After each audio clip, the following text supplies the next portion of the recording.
Hey, what is up, everybody? Welcome to the Guilty as Charged podcast presented by our friends over at Prize Picks. My name is Steven, and I am the host, as always, and joining me is my good friend Tyler. Tyler, what's up, man? How are you doing tonight? Doing very well. I didn't realize that I just put my thumb up to give a thumbs up in total disrespect to Steven's current situation, which he's happy to share, I'm sure. Potentially on IR with a broken thumb. We are running out of elevations. Thankfully, we get two more entering the postseason. So I'm doing well. Both my thumbs are okay. I got a Mines of Moria Balrog versus Gandalf Christmas sweater. If you know the Elvish word for friend, you can watch the live stream. Yeah, there you go. So on Saturday night after we finished recording, we went out to grab some food from Chipotle and came back with some sodas and things like that. And it was raining and I was trying to rush and get inside. And so I slammed the door shut and my thumb got caught and it was not great. So I had to go get a hole burned into my thumbnail today.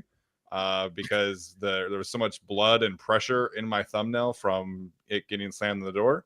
And so now I potentially have a broken thumb. So I went and got x-rays today. We'll see how those turn out. But for anybody who wanted to be on the team, I cannot play my former position of center because I can't snap without my right thumb. So there's that. But other than that, no major complaints. It was a good time studying the Chargers game film today. And I'm excited to dive into kind of the offensive takeaways specifically. We'll talk about some of the defense and things like that as well, but mostly the offense is going to be the theme of today's show. For what it's worth, before we begin, Jim Harbaugh is planning on playing starters, it sounds like, regardless of what happens with the Bengals and Steelers game on Saturday night. So the Bengals are actually favored to beat the Pittsburgh Steelers by 3.5 on Saturday night. And the Chargers will have the chance to know what kind of seed might be awaiting them after they play the Raiders on Sunday. So if the Bengals beat the Steelers, it's very simple for the Chargers. They beat the Raiders. They are the 5 seed. If the Steelers win, the Chargers are the 6 seed, locked and loaded. Theoretically, they could rest starters, play them a half, whatever they want to do. But it sounds like Jim Harbaugh is planning to play the starters regardless. And, he said on Bill Belichick's podcast today that they're going to attack this game with an enthusiasm unknown to mankind. I'm going to have an anxiety unknown to mankind if they have starters out there in the fourth quarter of a meaningless game. Yep. If we can look back a few years and not be so thrilled with the decision of Brandon Staley to do something similar, then I think we can have some, trepidation regarding a decision to play the starters if it's a meaningless game through the entire game. And I feel like with that game against the Broncos, the Chargers were trying to still figure out what they were as a team. Defense still was we're kind of good, but it was we beat Baker Mayfield and the Rams and the Colts and Nick Foles. Yep. What are we really? And then, of course, they got run over by Russell Wilson and the Broncos. This year, with the way the Chargers have played the last 2 games, you feel pretty good about the defense the whole year. And the offense has got 74 points the last 2 weeks. So other than I don't mind them going out there and playing several series, maybe even a half, but whole game, if it's meaningless, I don't know. Your team has suffered plenty of injuries so far this year. Yeah, and there were more injuries this past week. Obviously, we talked about Elijah Molden and his season-ending injury, and how that potentially could change things, going forward. It sounds like Lohi Gilman has a chance to play this week, but otherwise it's going to be, Eddie Jackson playing safety 3, which the amount of people that have played the safety 3 role for the Chargers this year is kind of crazy when you go through the entire list, and we could do that if you want to, but it's been a long list, and I would like to see them stay healthier from here on out. And this defense has, and we can talk about how they played on Sunday. They're always so well coached every single week, but at some point, you worry about potentially running out of bodies at certain positions, and we'll see who they match up with in the playoffs. But I would very much like to see this team be as healthy as possible. Heading into a playoff game, and Justin Herbert is still wearing his ankle brace and stuff like that. There's these little like minor injuries that these players are dealing with that I would love to just be able to give them a week off. And obviously you can't rest everybody. This isn't college where you have a 90-man roster. But some of these guys could really use a week off, I think, regardless of playing next week. So lot of time to dive into a potential playoff matchup. But of course I had to address it because the scenario is very crystal clear at this point in time. Chargers win, Bengals win, Chargers are the 5 seed. And then we can all start planning our trips to Houston potentially. Yeah. All right.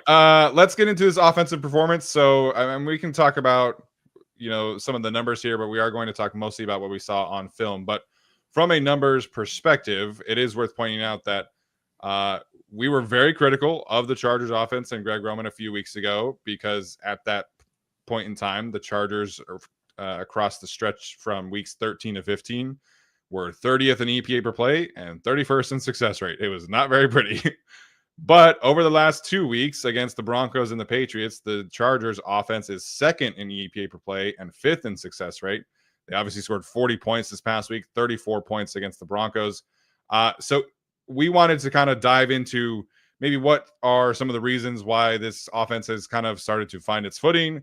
How much are we really buying this turnaround? What kind of faith do we have going forward to a potential playoff game at a place like Baltimore or Houston or Kansas City or wherever, and just kind of take a feeler for how we are feeling about this particular offense. So for you, Tyler, is there one thing that you can kind of pinpoint as to why the offense has started to kind of turn it around over the last couple of weeks? Yeah, I think, and I didn't necessarily look at 2 weeks in particular, but it's very obvious on film, and it was definitely obvious against the Broncos, is that the Chargers, instead of being a team that is going to force the ball on one-on-ones down the field, down the sidelines to guys that really aren't that kind of guy. It's not really Quentin Johnston's thing, obviously. McConkey can do it, but it's not a contested catch thing, although his numbers are great. Not really his thing. Palmer, they have not been able to connect at all this year. What they've been doing this year, and it's really shown the last couple of weeks, is they have found ways to just exploit the middle of the field. They found a way to get these guys and what they seem to be comfortable with going in the middle of the field. So right now, Justin Herbert is on pace for the highest intermediate middle passing rating of his career, and it's going to be by far his highest completion rate, yards per attempt, passing grade, number of first downs, passer rating of his career, and it's by quite a big margin. And what it really is a lot, especially against the Broncos, of these digs, these deep overs, the shallow crossers mesh, man coverage, whatever. They've done a really, really good job the last 2 weeks of just pressing that button over and over and over again. And until somebody stops it doesn't seem like they're going to stop. And we knew that Greg Roman wanted to do that, of course, but I feel like instead of praying for these like low success, high EPA potentially plays in a big chunk play down the field, they're getting their 10 to 15 yards. Right now, Herbert's 12 yards per attempt on these intermediate passes over the middle, and it's because they're doing such a good job. I think Quentin Johnston every week has like a dig or a nice catch over the middle. Ladd McConkey, of course, like over and over again has these catches. Josh Palmer's making those catches. So they're doing a really good job of working that intermediate middle. And I think that's done a really like nice thing for this offense that allows them to be a bit more consistent. So they get like doubles instead of going for the home run or getting nothing and swinging and missing and striking out. I feel like they did a really good job getting doubles the last couple of weeks. So there's several different reasons, but I think that Herbert being by far the best in his entire career at that intermediate middle and the way Greg Roman is pushing those buttons, I think it's really helped him the last couple of weeks. Yeah, I think that's a super key point to bring up. And I think my favorite thing that Greg Roman has done from a passing game standpoint is all of the ways that he is setting up these guys to run those crossing patterns and to run those in-breaking routes. And, we saw the new wrinkle this week where Ladd McConkey goes like he's going to run a stereotypical. My finger looks so stupid with the thing on it. Ladd goes like he's going to run a mesh concept, right? And then he pivots back around and circles back, and it's an absolute laser from Justin Herbert to score the touchdown. And there's been several different iterations of that kind of concept that they've run all season. Going back to Quentin Johnston's touchdown against the Tennessee Titans. Again, it's like a mesh concept, and then Quentin kind of flattens it towards the pylon, and that's why the Tennessee Titans were confused in coverage and ultimately ended up like with Kenneth Murray on him, and then Quentin Johnson scores a touchdown. Darius Davis's touchdown this past week was a very similar concept. You're going like you're going to run mesh, and the front side, I want to say, was Palmer does kind of an outbreaking route instead, and then Darius Davis flattens towards the pylon, touchdown. So the way that Greg Roman is using the crossing patterns, I think, has been a crucial point to getting the confidence of these young players going, getting Justin Herbert in rhythm. And when the offense was really struggling for those 3 weeks, we didn't really see a whole lot of that. It was a lot of straight drop back, a lot of stick routes, a lot of curls, comebacks. And it felt like Greg just really got away from what was working with the offense. And now he's kind of gotten back into it.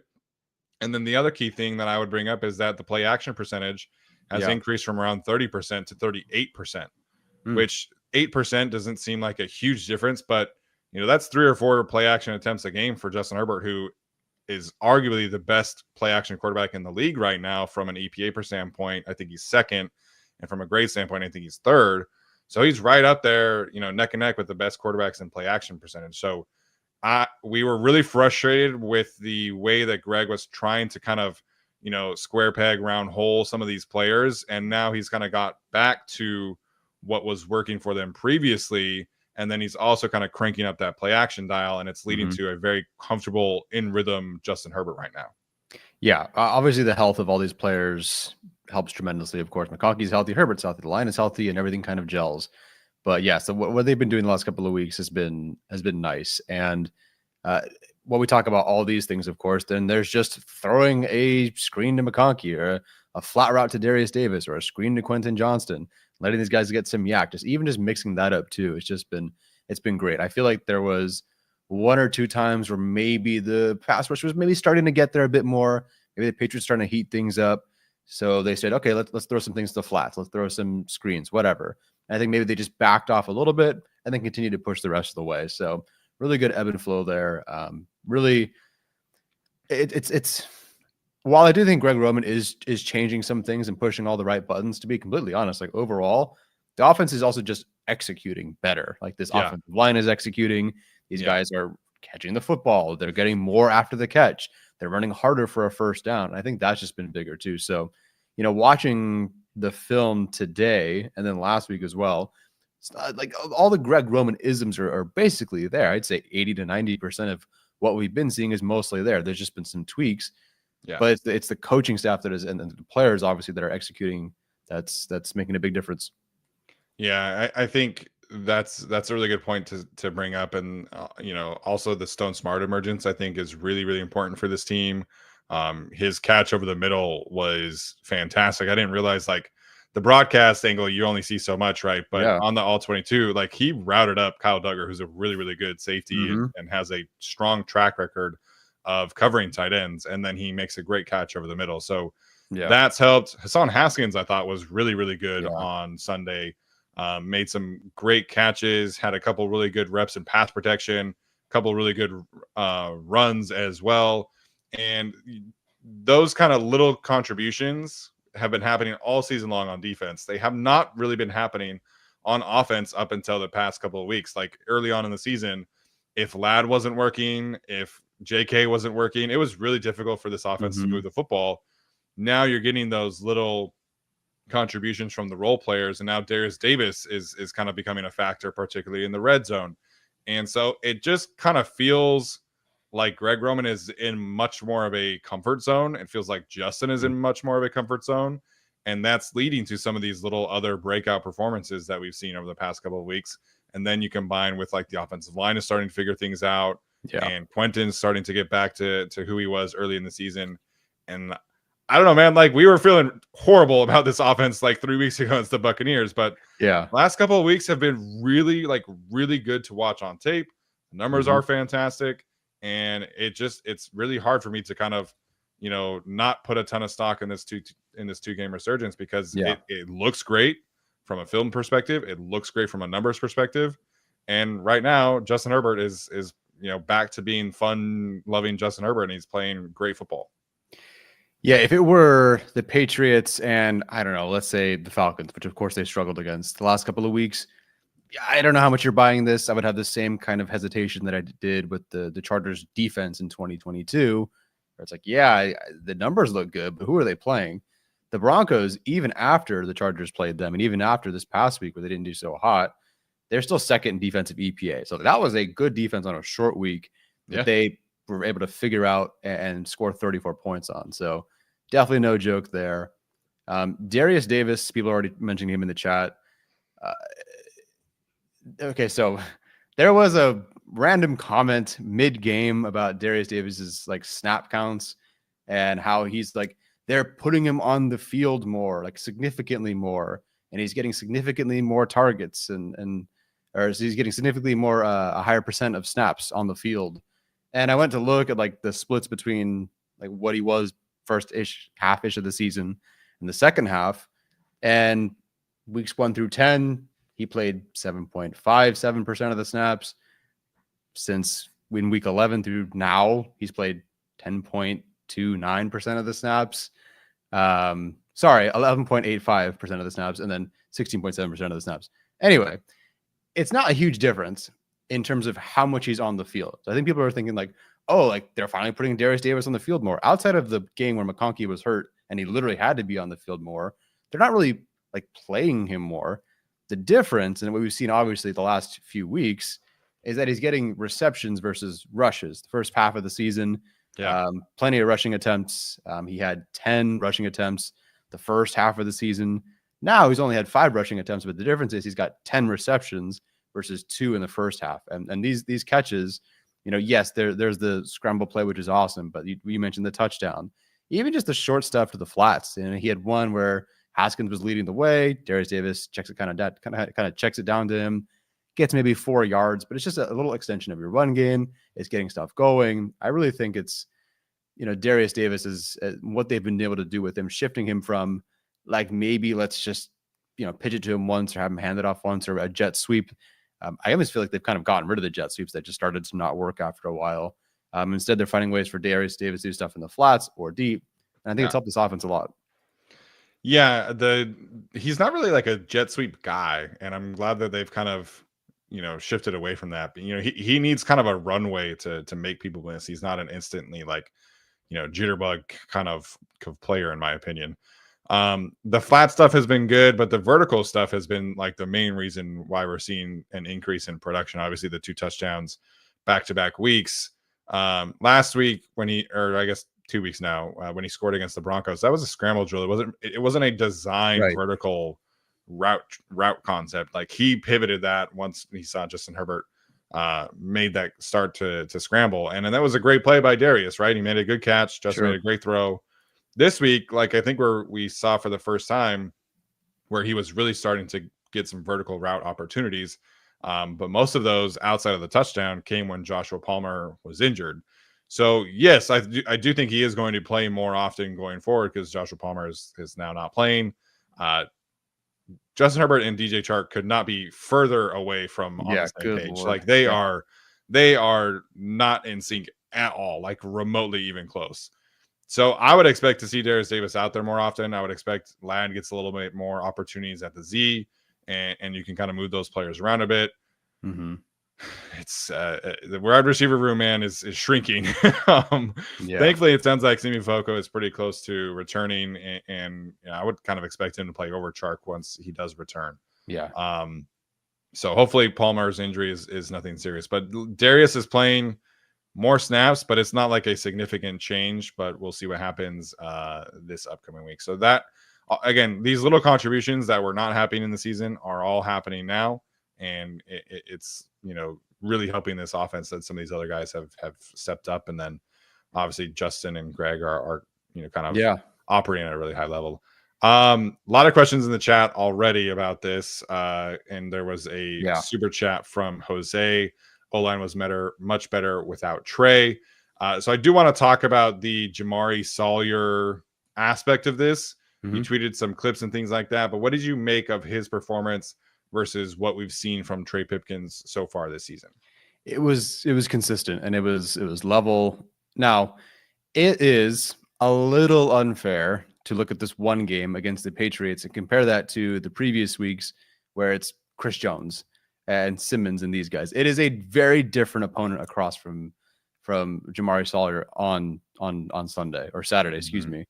So do have to keep that in mind. But it just looked like Jamari Sawyer is a guard who has played guard and knows how to play guard. And while there may be some, like maybe the ceiling is 10% lower because Trey Pipkins is more athletic and can move faster. Like we just know that naturally. And Jamari's not like he's a stout fire hydrant kind of guard.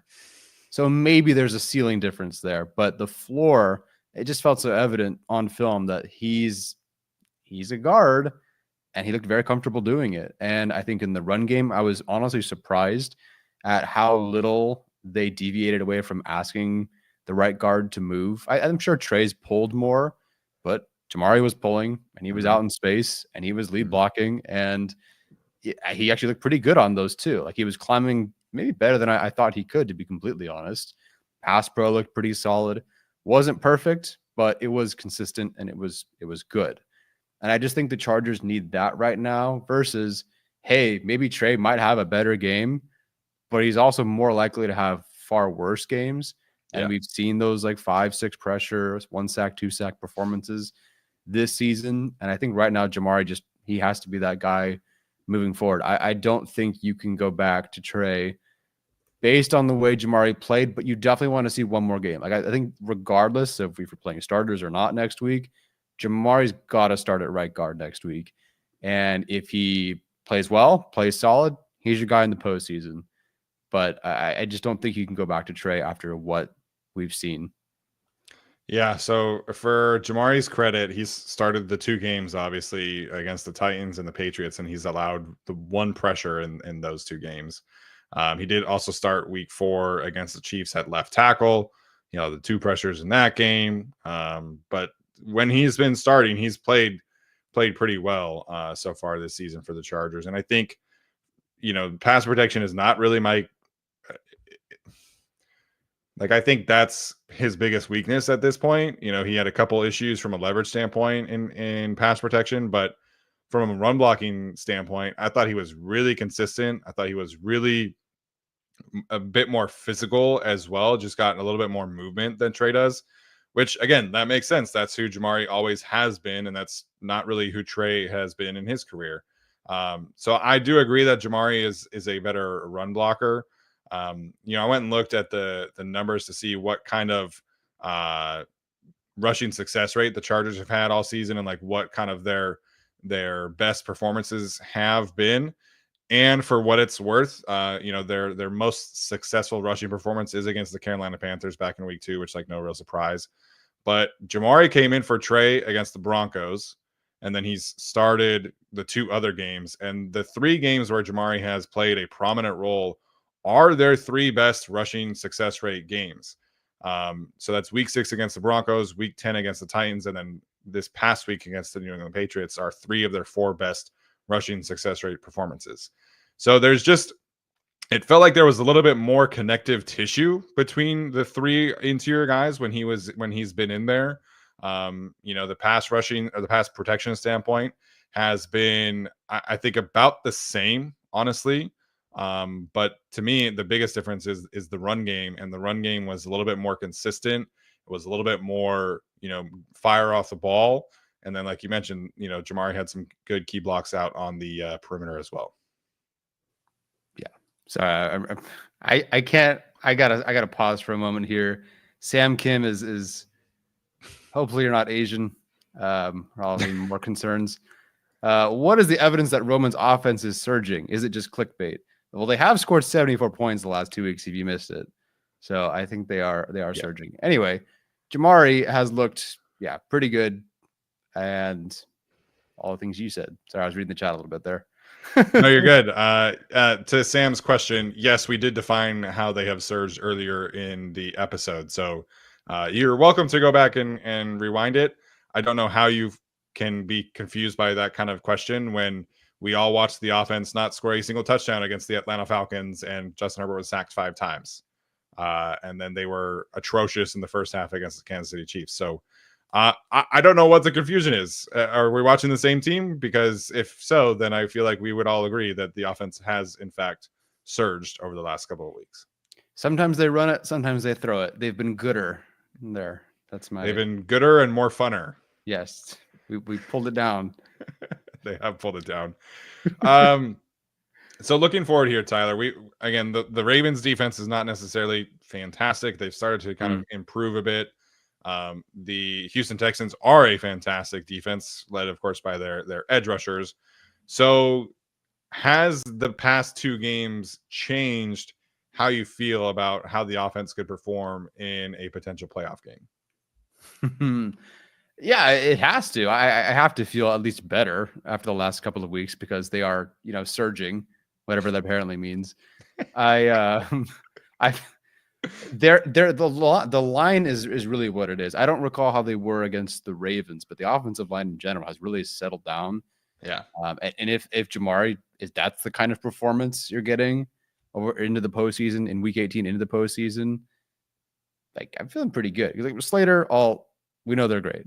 Zion, great run blocker. Him and Bozeman have improved tremendously as pass protectors, at least in terms of like allowing the boneheaded, like, oh shoot, what's my assignment? Yeah. That's all kind of gone. So I feel a lot better about this group, this offensive line heading into the postseason. Herbert looks comfortable. I think Greg Roman's generally pushing the right buttons. I don't really have any. I don't have the same concerns I did going into that Ravens game. I am still worried. I still think they would lose that game, but I do have fewer concerns. I do feel better. Yeah, I think, heading into the first Ravens game, we were very concerned about how they would handle Nnamdi Madubuike, Travis Jones, Michael Pierce, that group.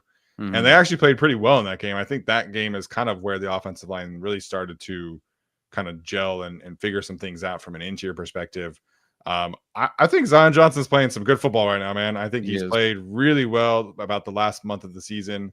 Certainly had a couple reps against Chris Jones that, I'm sure he would want back. But again, that's Chris Jones. He does that to everybody. But he started to figure some things out from a stunt standpoint. And I know it's been a long time since we've been waiting for that to start happening. But he was really, really locked in that regard on Saturday against the Patriots. I thought he was really good in that regard against the Broncos as well. And then Bradley Bozeman is having fewer protection call issues. Like early on in the season, right? There were so many times where, he would point out to the right and everybody is sliding right, except for like one person would slide left. And then Justin would get an instant rusher right in his face. That hasn't really happened, outside of like a couple, running back issues. Like the running backs I think are, still a bit of an issue in pass protection. There's been a couple times where Gus Edwards or Hassan Haskins have gone the wrong way. They should be going up the middle, and instead they go to the outside, to the perimeter. Mm-hmm. But the calls, I think, are improving, and then the execution of the calls are improving. So the interior, I think, is playing a lot better. I'm still concerned about like potential matchups with great players, right? Because like you have to be. And Nnamdi Madubuike can turn it on at any moment. Same, Travis Jones is kind of approaching that. Obviously, Chris Jones has proven that in a playoff game he can wreck a game plan at any moment. But the offensive line has slowly and surely started to put things together. And then this past week against the Patriots, I know the Patriots are not anything crazy, but watching the broadcast, it felt like Herbert was playing 7-on-7. And then watching the film, I was like, this dude has all day long to throw, outside of a couple of reps here and there. So many clean pockets. I thought they handled everything the Patriots were doing beautifully. There were like hardly any real communication issues. And then one-on-one, for the bulk of the time, the Chargers held up really, really well. So, credit to guys starting to figure things out. I think all of the work that Mike Devlin is doing with this regime has really slowly started to pay off in a big way from a stunt perspective. This was actually, not even close, but this was the lowest pressure percentage that Justin Herbert faced all season. He was only pressured on 8 dropbacks. So yeah, it was an outstanding tape watch for the first time in a while for the offensive line. As Jacob points out, Herbert was drinking coffee and reading the newspaper out there, and It felt like it. How they performed against the Patriots is how I thought they'd perform against the Cardinals and the Falcons. This time they actually brought it and basically dominated them. I really felt like, and this is potentially because the Patriots are 3-13, but it really just felt like the defense was just deflated. Like they really didn't have anything going against the Chargers. Chargers were just getting that extra yard, working really hard. Like I was surprised, I guess. I don't know, because I've been let down by this Chargers offensive line, but to see them come together and work like that was tremendous. Jamari, I just think looking for work in pass protection was, I'm now thinking back, like, how often has Trey been doing that? And maybe he has, and I just didn't pay attention, but I felt like Jamari did it 7-8 times, right? I'm not used to seeing that, I feel like. And it's such a, oh yeah, of course you would do that. That's something we grade the prospects on. Right. But I don't recall seeing that as often with Jamari. It's like, okay, I'm free. Joe out. Bam, knock that guy over. Like he really was looking for work. It just, the operation just is cleaner overall. I'm dying to see how if it's this 5, I'm dying to see how they look next week. Yeah, we'll see. Trey's injury has not really been brought up. We haven't really gotten any real clarification about what he's dealing with or how long he's going to be dealing with it. But I would prefer just to see like one more game of Jamari, and that would give us, 3.5 really games of Jamari starting and seeing like what that could look like. I wasn't crazy about the Sam Mustipher experience personally. I thought he was fine, and he's an okay backup. I will say that, but the rotation between him and Jamari was unnecessary for me. Yeah. I agree there. A couple good moments. I think in the run game looked more comfortable. That's just going to be his thing. Pass pro, I didn't key on it as much, but Jamari, if that is that, people asking in the chat, like how many years left of Zion, how many years left of Jamari, you can get, if these guys hold up in the postseason and look pretty good, and you've actually somehow solved left guard and right guard at the very end of the season, I'm not saying you can't upgrade over Jamari Sawyer, but you're feeling a whole heck of a lot better. Yeah, I mean, after their rookie seasons, we felt like they had done that. Obviously, Jamari was playing left tackle, but it's been a bit of an up and down experience for both of those guys.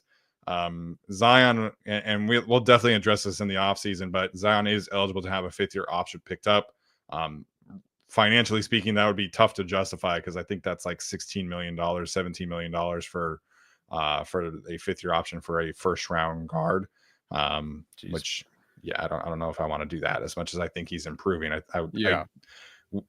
Zion has been a lot more consistent recently, but we need to see it for like a whole season before I'm like ready to commit to him financially long-term. But I do think you feel comfortable about him heading into next season as the starter left guard. We've started to look into free agents and where the Chargers might be able to, find some value and find some potentially big contracts. Center, not really one of those positions, especially if Ryan Kelly decides to retire or stay in Indy or whatever. But right guard, man, there's like 6 or 7 good players that I think are pretty likely to hit free agency, even if Trey Smith does not. And Trey Smith is obviously going to be the headliner, but if he does stay in Kansas City, there's going to be a good amount of quality veteran players that the Chargers could choose from at right guard. If they want to, continue to keep Jamari around as kind of the, swing everything offensive lineman, which I think is not the worst thing in the world. So, again, we have a lot of times to do off-season stuff, but I think of any position out there, right guard to me is probably the one where they can find the best upgrade in the free agent market. There's a really good potential group of veterans there. Yeah, I'm all for it. So, big shout out to the offensive line, man. I thought they played really well. I would expect them to play really well again this week against the Raiders pass rush, which is led by Tyree Wilson, ? I don't really know. Yeah, the Raiders, I don't know how many of them are still healthy. I haven't jumped in yet, but they have a sneaky group of interior guys that play well, that are kind of not known names, but they're not Wilkins. But they've always given the Chargers a bit of fits, regardless if it's Wilkins or not. So we'll see. I mean, Raiders on a win streak, man. 2 games in a row. My dad's in shambles, dude. And the sad thing is he knew they were going to F it up. He knew. He's like, they're going to find some way to They're going to beat the Jaguars. I wasn't sure they'd beat the Saints, but then they did. And yeah, so there's that. Now they're at 8th. Now they're 8th. And the Giants had the first overall pick, and now they're picking 4th. Yeah. Give Smith, man. We still love you. I know. Give Smith. If people who don't know, Give Smith, ultra tank commander, 10 out of 10, like would end a war. I mean, incredible. Give me George S. Patton running through Sicily. Just incredible tank job there. But they still played hard.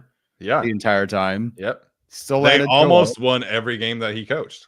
Yes, they did. I know. I was looking at the scores. I'm like, wow, they really only lost by like 3 or 4 points. Yeah. I mean, they almost beat the Bills on prime time, which is insane, with Easton Stick and no receivers at that point. So, and then he went on to coach the Rams, and their defensive line is absurd. So good. Yeah, I had a friend of mine went to that Bills game because they had like tickets for a long time, and it was like, Thursday night, I think. Yeah. Or so maybe Saturday night. I can't. Yeah. It was a nighttime Peacock game. It was the Peacock game. Yes. Yeah, you're right. Yeah. Saturday night Peacock. I remember now. And so they bought tickets for a long time previously, and they were just like, you know what? Like, we paid money for these tickets. Like, we're still gonna go. And it was still a really fun game. I mean, the Chargers had that awesome opening drive with Easton Stick, and I was kind of sitting there thinking like, oh man, they might win this game. But obviously they were not able to do that. So it was a fun time. They almost won. They kept it close. They kept us engaged for a little bit, and then they lost, and it was great. Yeah, I know they traded up for McConkey, but imagine they were just out of reach. So maybe they went with Latham and not McConkey because he's gone, because they lost a game. They moved a few spots back. Yeah. What's this offense look like this year? Now, granted, maybe they do different things in the free agency, but didn't have a ton of money either. Yeah, let's do that exercise real quick. I guess it depends on where they would have been, but yeah. Okay, so if they had won one of those games, let's say they're picking at 9. Okay. So then you're probably taking. You could have taken Roma Dunze at that point, or who did go 9, or you could go probably take Bowers at that point. Probably Bowers at that point would be my guess, and then you circle back in the second round and you take. I guess theoretically you could have taken Jackson Powers Johnson, but the other offensive tackles were not great. Patrick Paul went 55. Blake Fisher, who I liked, at 59. Roger Rosengarten, 62. Kingsley Suamataia, 63. Those have all been kind of hit or miss. So, yeah. All right, let's get to the defensive side of things here. Again, we wanted to focus the bulk of this on how the offense has been surging, and hopefully you guys appreciate that and understand why we are highlighting this point. Let's get to the defense, though, Tyler. We talked about Derwin James quite a bit on Sunday, but I think the film just kind of more solidified. Like, this dude is playing at such a high level. Yeah. His former friend and teammate Hunter Henry did not have a good time on Sunday or on Saturday, rather. I thought Derwin was nails in coverage. And then they were doing some of these looks where he would drop into like a Tampa 2 or like middle of the field cover 3 defender. So he would go from the line of scrimmage all the way back to like the deep middle third. Mm-hmm. And it was just so much fun to watch. Like Jesse Minter is pushing all of the right buttons when it comes to how he's using Derwin James.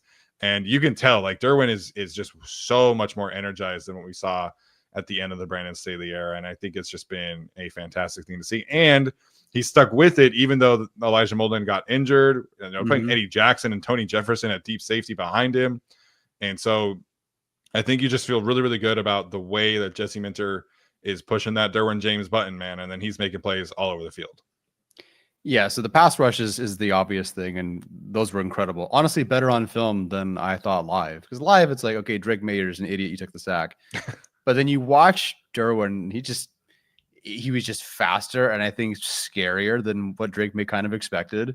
Yeah. And he was on a tear for that first or second sack, and then he destroys Gibson on the other one. But it's really cool to watch both Derwin and Henley line up at the line of scrimmage. Maybe someone's going to rush, or both will rush, or whatever. But then one will drop all the way back, and Dayon can drop all the way back and cover the tight end. I don't remember if it was on Derwin's sack or not, but Deion's at the line of scrimmage, drops all the way back and gives them more time. And then I think either he gets hit or throws an incompletion. You can tell May like wants to go to that spot. He's a rookie. He's like, I'm going to be going here and hike. Oh shit. It ain't there anymore. And then there's incompletion or a sack or whatever it was. And then Derwin, same thing. Just what they're able to do with two. I mean, not that Dan Henley is a safety, but he can do the safety stuff. He's an athlete like a safety, and he's an athlete like a safety, absolutely. So he can also drop all the way to the middle of the field from the line of scrimmage.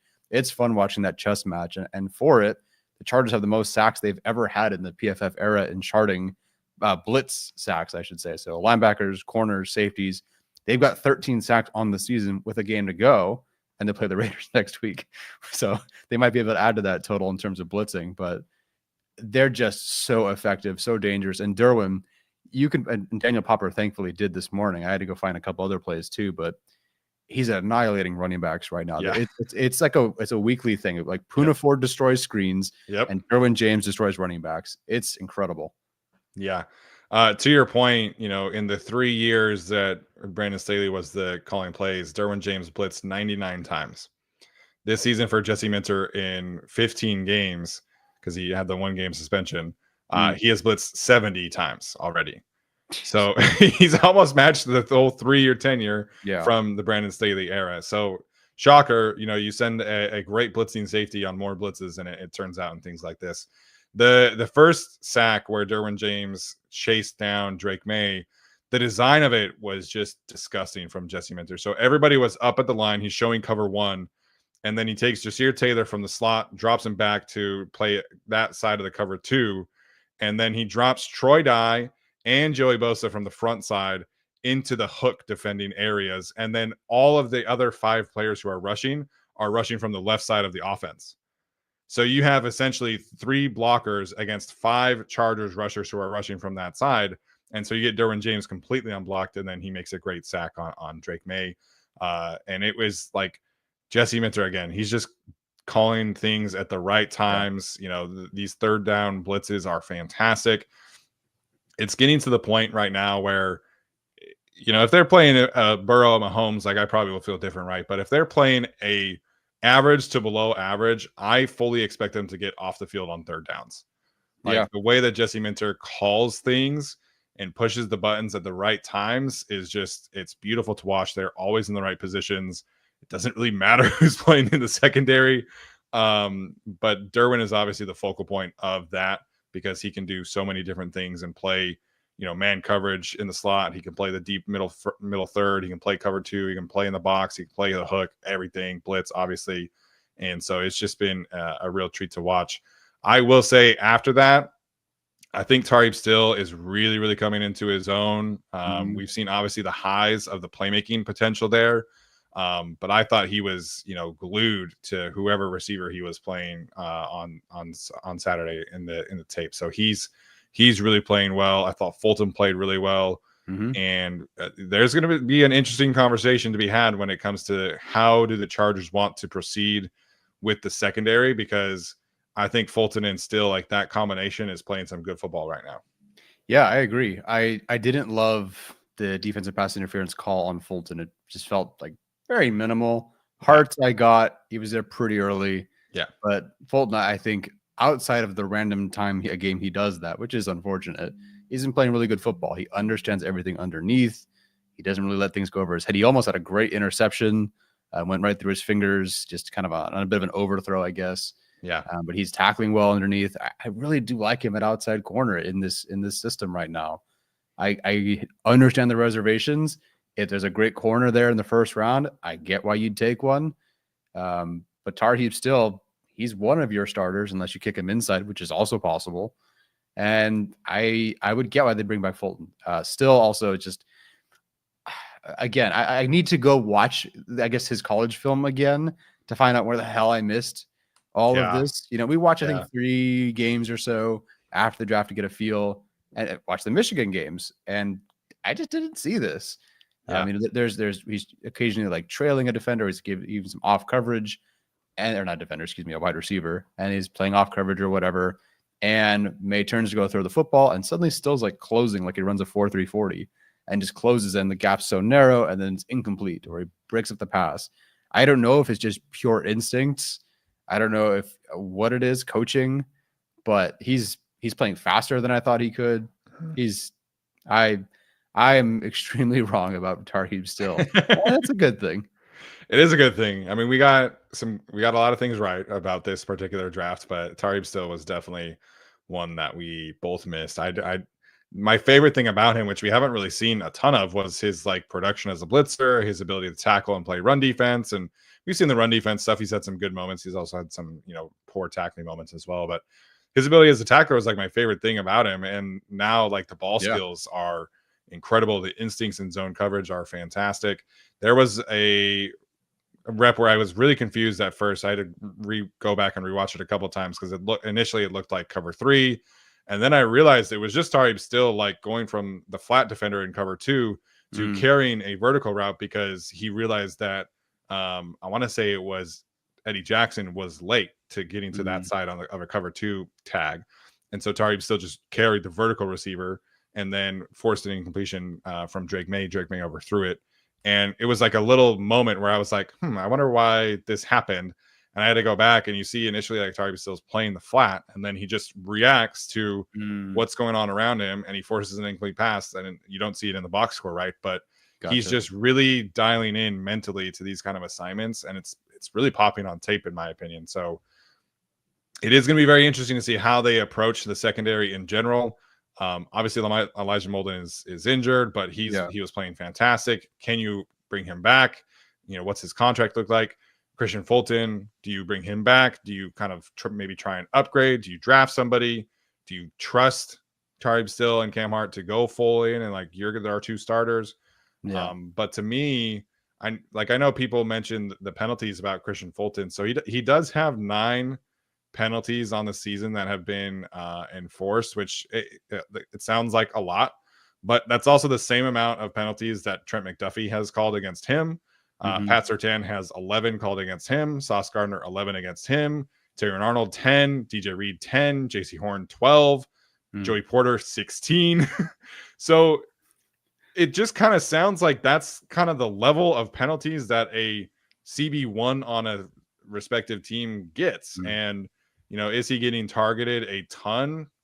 Maybe he's getting targeted a little bit too much for my liking, but I think when you look at what he does as a run defender, which again popped on tape to me this week again, what he does, from a forced incompletion standpoint, he's playing really, really well. And the penalties, if you hate them, like I guess I can kind of understand that, but it's right there with everybody else of his kind of role that the penalties are lining up with. So I don't know, man. I don't know really how much I want to put into like a potential contract value, but I do lean towards Fulton coming back because he's played really well. I don't think it'll be super expensive. And I just kind of want to see what the continuity of him still and Hart can bring if they're together again next year. Yeah, I agree. Jesse Minter, I basically don't care what their decision is because it's going to be like they'll make it right. Whatever it is, they will make it right. Yeah. So I understand why they would. I understand why they wouldn't. And I just expect greatness in the secondary regardless. Yeah, I think that's totally fair. Did anyone or anything else about the defensive performance stand out to you on tape? It's the thing is, I watched the defensive film so quickly because it's like, okay, Poona Ford's good. Good. You know what to expect. Yeah, sure. So there wasn't a whole lot of like surprises, I guess. I am genuinely impressed with how often Troy Dye is making plays for a guy that's not he's just their special teams linebacker. He was the 4th guy in this rotation, now ended up being kind of 3rd. Then he's had a lot of being the 2nd linebacker because of injuries, but I am surprised as a rusher in coverage, just a general sideline tackler. Like I don't know where I'd rank him in terms of like defensive re-signing priorities, but I would love for him to stick around because you can't ask for more than what he's been doing as a guy who was just the guy that Ryan Ficken knew. Respectfully. Yeah, respectfully. Again, it's an interesting position because Denzel Perryman's a free agent. You haven't really seen a ton of Nick Niemann. His contract is up after next season. So you have a potential role for Troy Dye to come back in here, and maybe re-sign on like another 1-year contract and kind of replace the initial Denzel Perryman role where he's maybe playing 20 snaps a game, play special teams, stuff like that. But if you look at his solo tackles, he's actually 6th on the team in solo tackles with 40. Perryman's at 42, so he's played well, man. Like I think there's some moments there where his lack of physicality shows up, but his range, his instincts are all really top notch and impressive to me. Very short-handed tackler. I still think back to the tackles he made on Bijan Robinson in space. It's kind of crazy to get Bijan down in those moments. So he's played well. He's playing better than Junior Colson right now, which is unfortunate. Correct. But Junior did have some good moments this past game as well for the kind of first time in a few weeks. But Dye is just really consistent. He's seeing it. He's shooting gaps at a really high level. So I'm a fan of Troy Dye. I think he's playing well, but I do think they miss kind of the physicality aspect of not having Denzel Perryman out there. Oh yeah, no, I would agree. He will play this week, or no, he re-injured. Where is Perryman? He at now? I've forgotten. Yeah, we have not gotten an update. He did re-injure his pre-existing groin injury, but he's not on IR, so hopefully he can be back by the playoff game at least. Yeah, no kidding. So yeah, shout out Troy Dye. All right. Any final thoughts before we head out of here, Tyler? No, honestly, it was a great game if you're a Chargers fan. I genuinely kind of felt bad for the Patriots after a while, which I don't usually say that sentence, but I felt bad for Drake May and just watching him get killed by this offensive line, and no one's really getting open. It's raining, and it's just, you feel like kind of bad, but we've seen it. The Herbert's been through it. So I guess we can have a little bit of empathy there. There's when both Khalil Mack and Joey Bosa, quote unquote, sacked him and knocked him down. You can see on the all 22, like Joey's just talking shit to him as he's like holding him in a hug on the ground. You can just see him like mouthing off to him as they're just laying there together. Yeah, I just kind of feel bad. So I don't know. It was an entertaining game, and I'm excited for next week.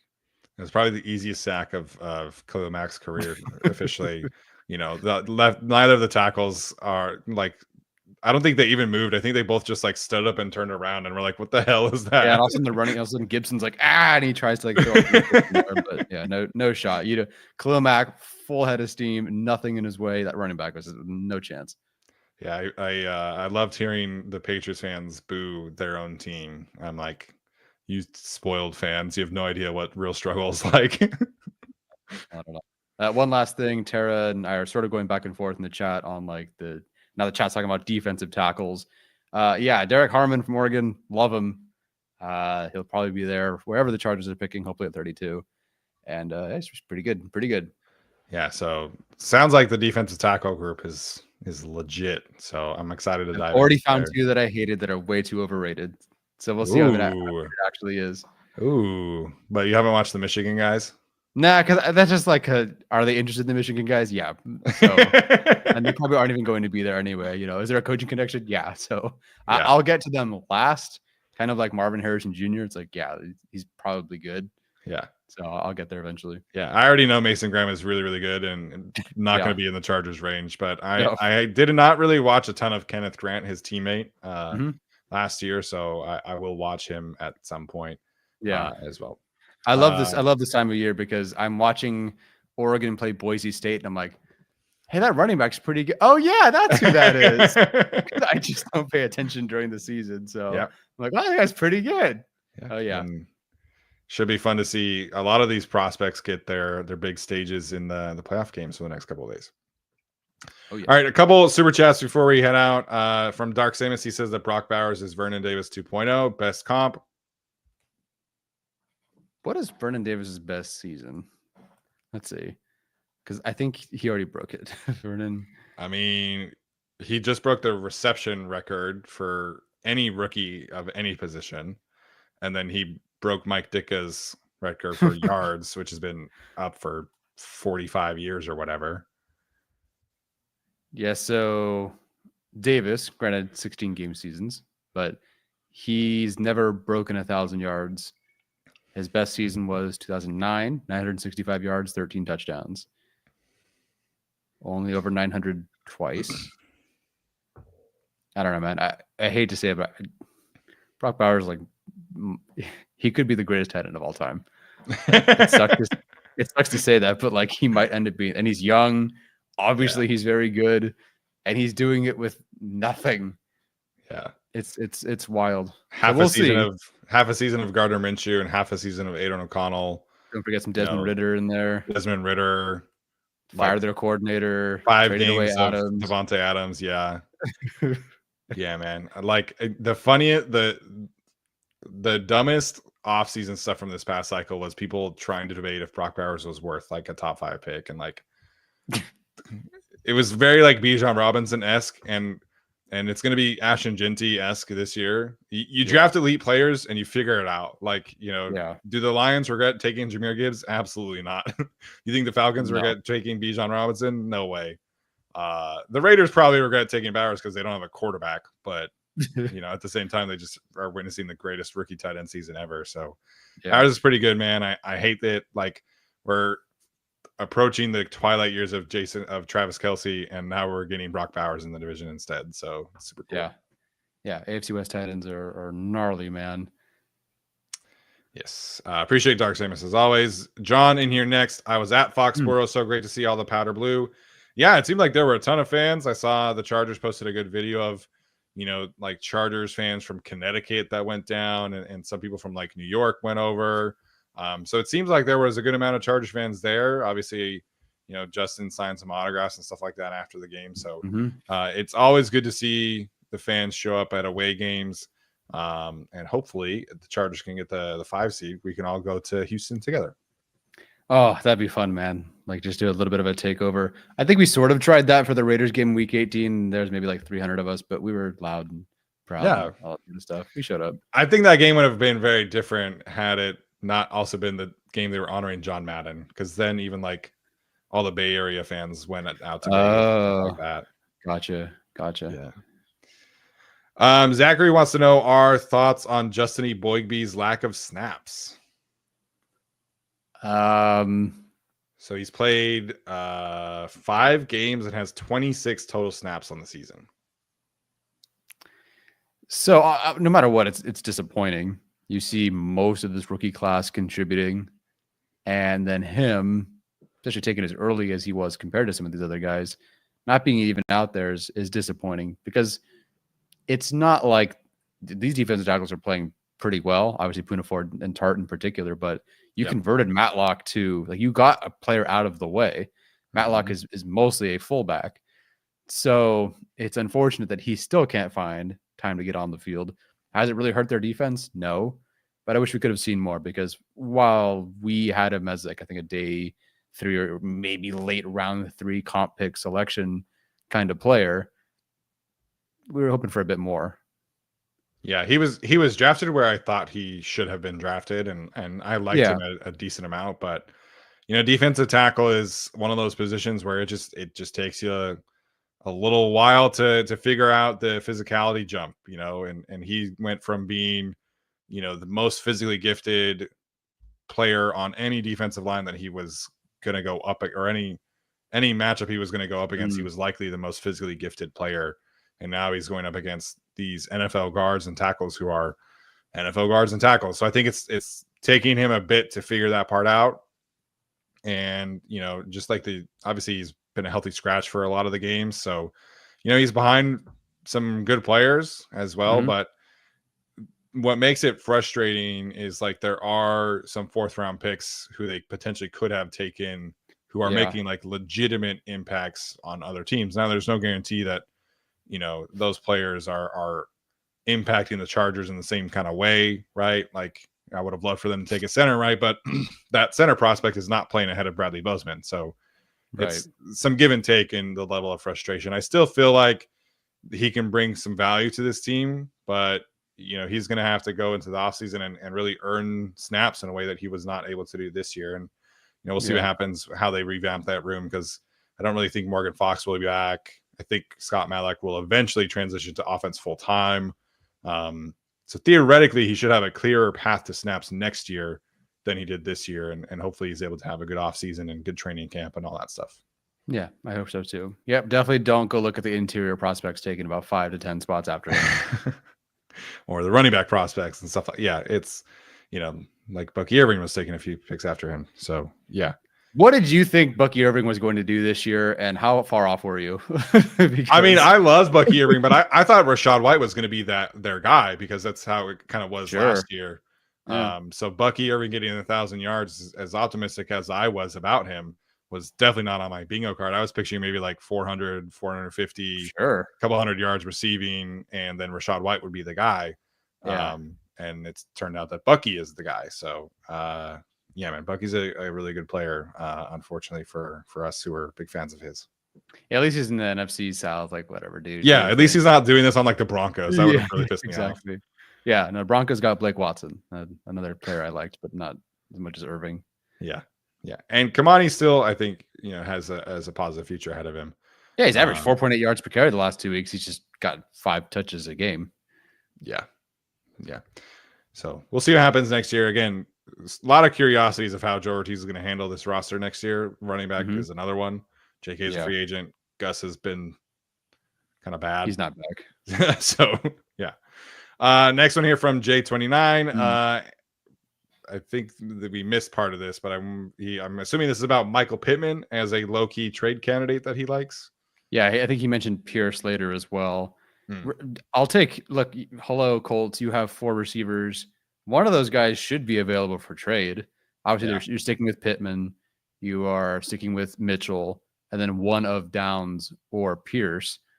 Yeah, if Pierce is available, let's go for it. So I've started to do like this free agent cheat sheet, looks like some cut candidates. The Colts don't need to cut anyone. They have $50 million in cap space, 49.8 that is, and cutting Pierce would only get them 1.6 million. So it's more of a trade thing, but I'm not opposed. And you want to talk about some bad vibes on a team? Well, Shane Steichen, sometimes people can be late. Yes, that is true. Don't go say it in the media. You don't have to say it. Yeah, man. Bad vibes around the Colts right now. The Giants were averaging like 14 points per game on offense before Sunday against the Colts? Dude, Drew Lock had 350 yards and 4 touchdowns or whatever. I mean, and he completed like 17 passes. Yes, 17 passes. Shout out Drew Lock. My mom won some money off of that one. That's but good. It's crazy. I mean, the Colts, they're a disaster. They're a disaster.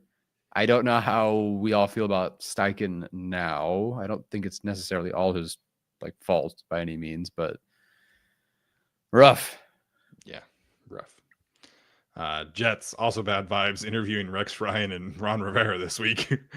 Tough. Arjun, buddy. And obviously Arjun wants Ben Johnson or literally anybody that's not a defensive washed up old head coach. And for that, I know you can't interview Ben Johnson right now, but the poor guy, I'm sure getting a notification Rex Ryan, poor guy. Yeah. Not a good time to be in New York right now. And then Tara with our last one in here. She says, not Chargers related, but you guys should go watch the interview with Patrick Herbert on my Twitter. Justin and Patrick look/sound exactly like each other. Yeah. The mannerisms are hilariously identical. Herbert, I'm assuming is taller, but his brother just looks like the younger brother with mustache version. And it cracks me up because it just looks like Herbert is a kid in disguise trying to get into a rated R movie or something. Yeah, mustache, shorter hair. Yeah, a little bit of a wider build because he plays tight end. But they're very, very similar. I have no opinion on him as an NFL prospect, but sounds like most people agree he's kind of a really good blocker. So we'll see what happens. Cool. So Telesco won't draft him. Hey man, if Giannis can force all 3 of his brothers to be on the Milwaukee Bucks, I think Justin can get his way and get his one brother drafted and just be the fourth tight end. Yeah, we've got Bronny James and with the Lakers. Yeah, and then what's cooler than Patrick Herbert on the Chargers? Yeah, Yeah, you know, Stone Smart can be their pass catching tight end one. They don't need that. Here you go. Yeah. All right, you guys. That is going to do it for us tonight. Hopefully you enjoyed that episode of the Chargers film review. We appreciate you so much for tuning in. We are going to be back on Thursday for our final preview of the season, which is kind of crazy. And then obviously we have a playoff game the next week after that, and hopefully the next week after that as well. It is New Year's Eve tomorrow, so hopefully if you are celebrating, you have a great time. I know Tyler is going to be celebrating, so if you're traveling, stay safe, get to your destinations safely, don't drink and drive, but have a great time. We appreciate the heck out of each of you. We'll see you next time. As always, Bolt up.